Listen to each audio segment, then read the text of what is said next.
बिस्मिल्लाहिर्रहमानिर्रहीम। अस्सलाम वालेकुम नादरीन, आप यूट्यूब चैनल देख रहे हैं, मैं इमरान खान। नादरीन, मेरे पास जो इन्फॉर्मेशन है उसके मुताबिक फजलुर रहमान साहब का मामला हल हो जाएगा। कुछ टेलीफोनिक राब्ते भी हो गए हैं, बिलावल जरदारी भी इसमें रोल प्ले कर रहे हैं और फजलुर रहमान साहब भी थोड़ा पीछे हट गए हैं।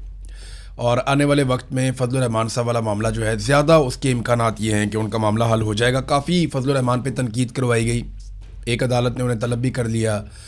उसके बाद फजलुर रहमान के ऊपर जितने पॉलिटिकल लोग और जिनके ज़्यादा अच्छे फ़ौज के साथ ताल्लुकात हैं, उन लोगों ने फजलुर रहमान साहब के बयान के ऊपर बड़ा सख्त रद्द-ए-अमल भी दिया है। तो फ़िलहाल तो आपको कुछ दिखाई नहीं दे रहा। फजलुर रहमान साहब का मामला ये है ना कि जो उन्होंने बातें की वो सारी बातें ठीक हैं। ख़ास तौर पे जो लश्कर वाली बात की वो उनकी बात बिल्कुल ठीक है, 100% ठीक है। लेकिन जहाँ वो कमज़ोर जुमला बोल गए या जहाँ उनसे गलती हुई, वो जोशे खिताबत के अंदर ये भी कह गए कि जनाब तनख्वाह लेके शहीद होते हैं तो हम पे एहसान ना डालें। ये कमज़ोर जुमला ये नहीं करना चाहिए था। देखें, कोई तनख्वाह लेके तो नहीं ना, कोई वो शहादत शहीद के लिए तो आप उसको इज़्ज़त करते हैं ना। यानी मैंने आपको कल अपने वीलॉग में बताया कि एक्चुअली जब मेरे से ये सवाल किसी फ़ौजी ने पूछा तो मैंने कहा जी आपको आपके काम के लिए हम तनख्वाह देते हैं।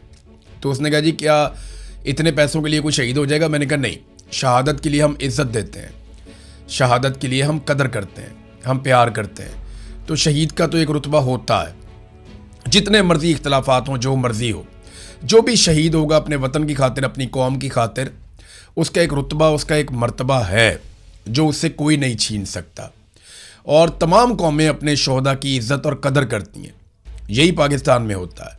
हमारे लिए शहीद चाहे फ़ौजी यूनिफॉर्म में हो, चाहे हाथ में कलम पकड़ा हुआ अरशद शरीफ हो, चाहे वो पुलिस की यूनिफॉर्म में हो, चाहे वो किसी और इदारे का आदमी हो जिसके ऊपर अटैक हो जाए, या एक आम शहरी जो अपने कारोबारी ज़िंदगी के लिए बाहर निकला, या वो बच्चे जो अपनी पढ़ाई के लिए बाहर निकले, उनके ऊपर भी दहशतगर्द हमला कर दें और वो शहीद हो जाएं, तो हमारे लिए सारे शहीद बड़े काबिल एहतराम हैं और उनकी बड़ी इज्जत है। ख़ास तौर पे जो बॉर्डर पे अपने वतन की हिफाजत के लिए, अपने वतन की ज़मीन को बचाने के लिए मारा जाए, वो तो बड़ा ज़बरदस्त शहीद है और उसकी बड़ी कदर होनी चाहिए। लेकिन मैंने आपको फिर वही बात कहूँगा कि प्रॉब्लम तब पैदा होती है जब शोहदा के अंदर तफरीक पैदा की जाती है। जब ये किया जाता है कि जनाब ये जो बलूचिस्तान का पुलिस वाला है, इसकी मैयत अगर सड़क पे पड़ी है तो कोई फ़र्क नहीं पड़ता। यानी क्या उसकी वर्दी सस्ती है, उसका खून सस्ता है। ये यहाँ प्रॉब्लम पैदा होता है। प्रॉब्लम तब पैदा होता है कि जिन इदारों के लोग शहादतें दे रहे हैं वो अपने ही लोगों पे जब बंदूक उठा लेते हैं तो प्रॉब्लम पैदा हो जाता है। फिर ऐसी बदगुमानियाँ और इस किस्म की नफ़रत जन्म लेती है जो पीछा करती रहती है। यही नफ़रत जो है वो जन्म ले चुकी थी बांग्लादेश में। इसी नफ़रत को हवा दी जा रही है पाकिस्तान में। तो इस नफ़रत को फैलाने से अगर रोकना है तो तमाम इदारों को अपनी अपनी आइनी हुदूद में वापस जाना पड़ेगा और अपने ही लोगों पर बंदूक उठाने का कल्चर बंद करना पड़ेगा। हाँ, अगर कोई मुजरिम है, किसी ने अगर जुर्म किया है तो पुलिस जाए, कानून के मुताबिक कार्रवाई करे, गिरफ्तार करे, अदालत में पेश करे और अदालत को इंसाफ करने दें। जिस तरह अदालतों को काबू किया गया, अदालतों पे कब्जा किया गया, उसकी कोई मिसाल नहीं है। लेकिन एक बात मैं आपको बताऊं, फजलुर रहमान वाला मामला तो हल हो जाएगा। लश्कर वाला जो मौक़िफ़ है वो तो बिल्कुल ठीक है, लश्कर नहीं बनने चाहिए, लेकिन लश्कर बनेंगे, ये अचकज़ई साहब ने भी बता दिया। और वो कैसे बनेंगे ये मैं आपको थोड़े दिन पहले बता चुका हूँ। देखिए, मैं आपको पहले इसलिए बता चुका हूँ कि मैं वो सारे इलाकों को जानता हूँ और वहाँ लोग मेरे साथ राब्ते में हैं। ये जो महमूद खान अचकज़ई है ना, ये भी बॉर्डर के करीब इनका इलाका है जहाँ पे ये रहते हैं, अफ़गानिस्तान के बॉर्डर के करीब। और इनके इलाके में भी अफ़ीम की जो काश्त है वो होती है और पूरे बॉर्डर के ऊपर हो रही है।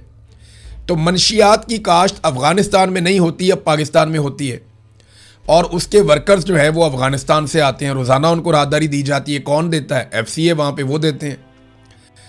तो ये बॉर्डर क्रॉस करके आते हैं, यहाँ पे आकर काम करते हैं। बरामचा में बहुत बड़ी एक फैक्ट्रियों का पूरा एक हब है, एक पूरा इंडस्ट्री लगी हुई है मंशियात की।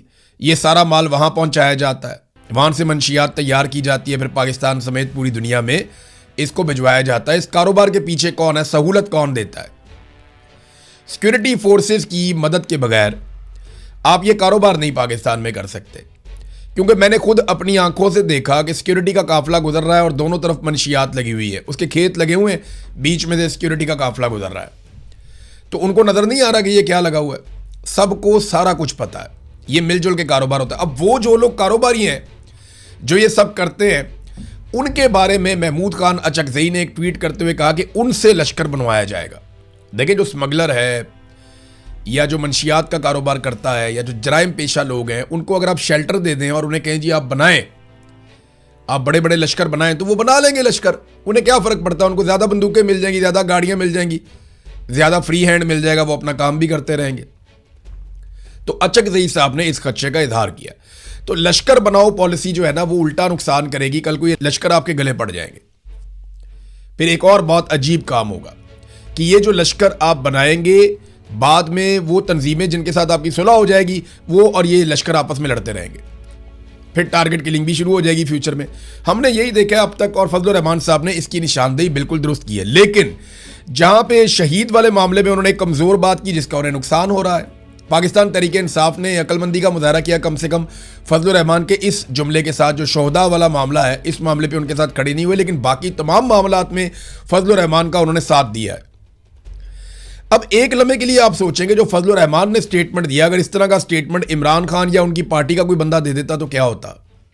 अभी तक ना जमीन आसमान इन्होंने एक कर देना था। इमरान खान वो आदमी है जो कहता है कि मुल्क भी मेरा है, फौज भी मेरी है। वो कहता है मैं मालिक हूं, मुल्क का भी और फौज का भी मालिक हूं। और वो पाकिस्तान का इलेक्टेड रिप्रेजेंटेटिव भी है, यानी पाकिस्तान ने सबसे ज़्यादा उसको वोट डाले हैं, तो पाकिस्तान का मालिक तो वही हुआ ना। पाकिस्तानियों ने पाकिस्तान की मलकियत उसको दी है, तो वो ये कहता है कि ये मुल्क मेरा है, ये फौज भी मेरी है। ये इमरान खान कहता है, वो ओनरशिप लेता है। उसको जेल के अंदर डाला हुआ, उसको सजा देना है। लेकिन फजलुर रहमान साहब ने जो किया, उसके बाद आप देखिएगा कितने आराम से सुलह हो जाएगी। उसकी एक वजह है, इमरान खान ने ना मिलिट्री एस्टेब्लिशमेंट का इक्तदार चैलेंज कर दिया। इमरान खान ने इनका मफाद चैलेंज कर दिया और इनको एक्सपोज कर दिया। फजलुर रहमान ने यह नहीं किया। फजलुर रहमान ने एक जुमला बोला, ये सुलह कर लेंगे बाद में। फजलुर रहमान का गुनाह ज्यादा बड़ा होना चाहिए जो जुमला उन्होंने बोल दिया, जिस तरह की उन्होंने बात की। लेकिन मिलिट्री एस्टेब्लिशमेंट को यह पता है कि ये आदमी खुद एस्टेब्लिशमेंट है, ये बाहर नहीं जाएगा, ये खुद एक एलीट क्लास का आदमी है फजलुर रहमान, ये हमसे दूर नहीं जाएगा। और मुझे लगता है कि सुलह हो जाएगी। काफी दबाव फजलुर रहमान पे पड़ गया है और उम्मीद है कि जल्दी सुलह हो जाएगी। जो मेरे पास इंफॉर्मेशन आ रही है उसमें तो सुलह के हवाले से अच्छी खबरें हैं। दूसरा, थोड़ी सी अच्छी खबरें आई हैं कि कुछ मुज़ाकरात जॉइंट अवामी एक्शन कमेटी के साथ भी हुए हैं, पाकिस्तान पीपल्स पार्टी के लोगों ने किए हैं। और उम्मीद की जा रही है, क्योंकि बिलावल पहुंच गया वहाँ पे मुजफ्फराबाद में, और बिलावल को ये क्रेडिट, चले बिलावल को ही चला जाए क्रेडिट, अमन तो आ जाए ना कम से कम, ये कत्लो गारतगिरी तो बंद हो जाए ना, आज़ाद कश्मीर के गंदम के रास्ते तो खुल जाए ना, उनकी दवाइयाँ तो खुल जाएँ, उनके स्कूल उनके कारोबार तो खुल जाएँ, हालात नॉर्मलाइज हो जाएँ, उनके मुतालबात तस्लीम किए जाए। मामला ये है कि जॉइंट अवामी एक्शन कमेटी कितनी फ्लेक्सिबिलिटी दिखाती है, क्योंकि पीपल्स पार्टी एक मखसूस किस्म का मैंडेट लेकर गई है। और अगर पीपल्स पार्टी ये सुलह करवा लेती है और बिलावल के साथ खड़े होकर जॉइंट अवामी एक्शन कमेटी के लोग ये कहते हैं कि हमारे मामला तय हो गए हैं, तो पीपल्स पार्टी के लिए आज़ाद कश्मीर का ग्राउंड खुल जाएगा। फिर वो बड़े आराम से, धांधली तो उनके लिए होनी है, मिलिट्री एस्टेब्लिशमेंट उनके साथ है, तो फिर वो बड़े आराम से अपनी सीटें जीत लेंगे। जबकि पंजाब में जो 12 सीटें हैं मुहाजिरीन वाली, जिस पे ख्वाजा साद रफीक कंपेन कर रहे हैं आजकल, वहाँ से वो ज़्यादा सीटें जीत कर तो ये अपना इक़्तिदार इकट्ठा कर लेंगे।